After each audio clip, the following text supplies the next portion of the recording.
I am in a long-distance relationship with my girlfriend.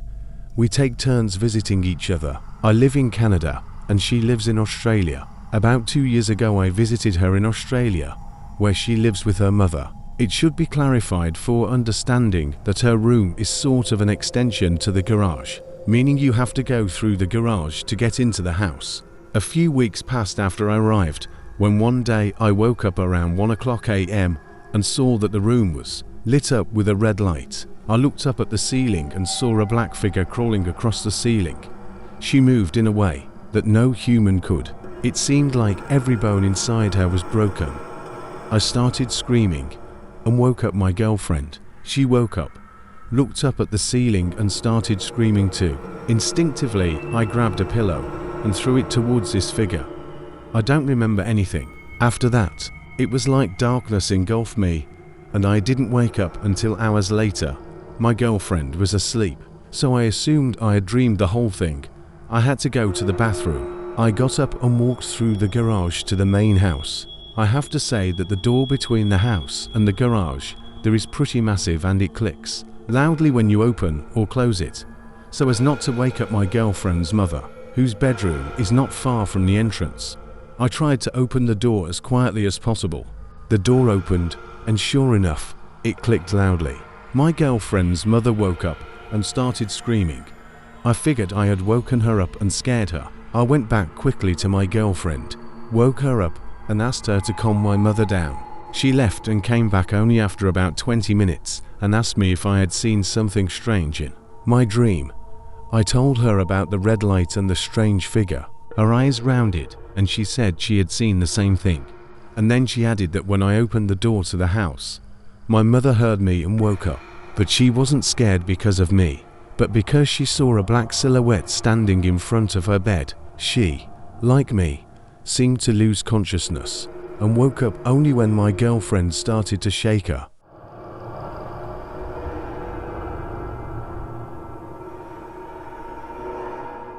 Late at night, a husband and wife were driving down a deserted mountain road, enjoying their romantic journey. They had barely turned a sharp corner when a little girl jumped out of the bushes by the side of the road. She was crying, with her arms out in front of her. She ran straight for the couple's car. The husband was so shocked by her sudden appearance that he almost ran over her. Fortunately, he managed to swerve at the last moment. When he looked in the rearview mirror, he saw the girl disappear into the darkness. The girl was very young. She couldn't have been more than 6, 7 years old. When they calmed down, they began to discuss what they had seen. What is the girl doing here, all alone, after dark? The husband wondered. I don't know, his wife replied. I got scared. Do you think she might be a ghost? I don't think so, said the husband. She seemed to be upset about something. Maybe she was lost and in trouble. Only now did they notice a man on the road. When the man noticed their car, he extended his arm, trying to stop them. The man stopped at the side of the road. The man was breathing heavily. Have you seen my daughter? He asked. He said he had taken his daughter for a walk in the mountains with him, and they didn't notice how dark it got. Then they got lost in the dark, and now he's trying to find her. The couple told him they saw a little girl running down the road a few minutes ago. The husband felt guilty for not stopping and helping the child, so he offered the man a ride to where they had seen the girl. No, thank you, the man replied. You don't have to do that. When they described the place where they had seen his daughter, the man thanked them again and ran down the road. A week later, the husband and wife were watching television. On the news, a reporter reported that a little girl's body had been found on a mountain road, and police had arrested the man suspected of killing her. Looking at the screen, the couple was horrified. It was the same man they had talked to that night. He was not the girl's father. The girl was trying to escape from her captor, and unknowingly, they helped him catch her.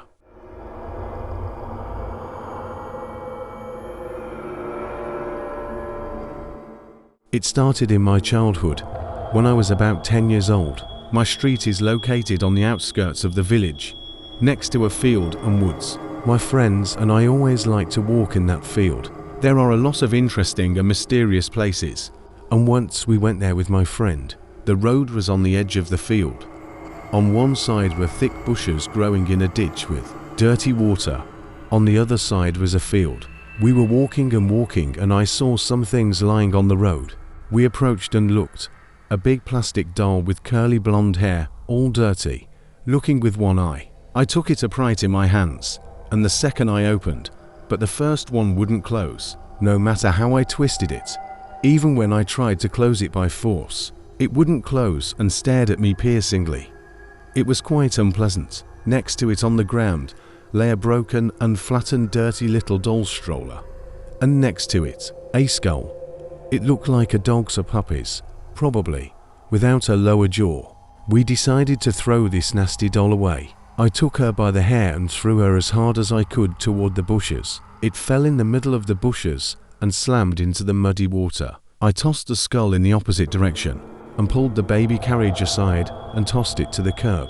We went on, discussing our find. We came up with a name for it, made up all kinds of stories about it, and told the rest of our friends when we got home. The next day, 2 friends came with me to show me the place. On the way there, at one point, I thought I saw someone's blonde hair flickering in the bushes. I chalked it up to imagination, but then I saw the same thing again.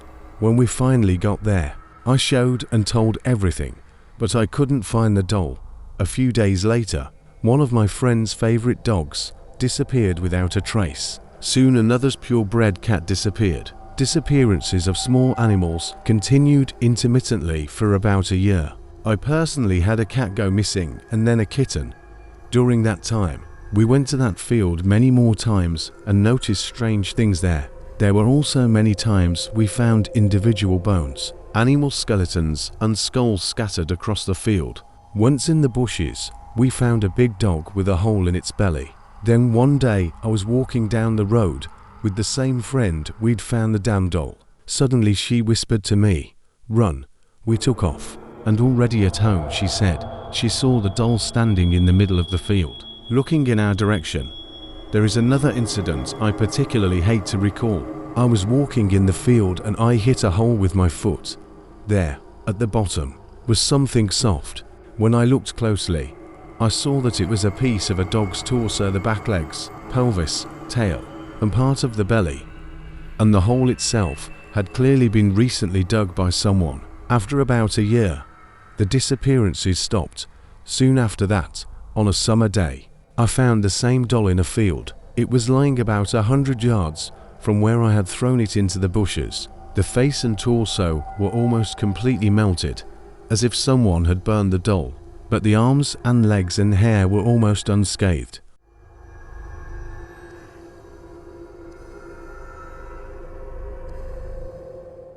When I was a high school student, I always came home before everyone else. I was never fearful, didn't believe in any other worldly nonsense, and loved that time when I was home alone for about an hour. It was my favorite time of day. My bedroom was on the 2nd floor. One day I came home from school, put my bag down and started up the stairs to my room. About halfway up, I stopped because I thought I heard something.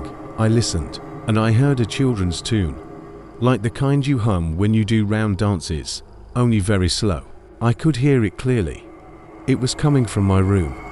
I was 100% sure that I was home alone, and that I didn't have any devices in my room that could make such sounds. I froze and listened for about 15 seconds to make sure I hadn't heard it. I hadn't heard it. I quickly went down the stairs and sat in the living room until my parents returned. It wasn't until a few hours later that I went upstairs to my room and, of course, found nothing out of the ordinary.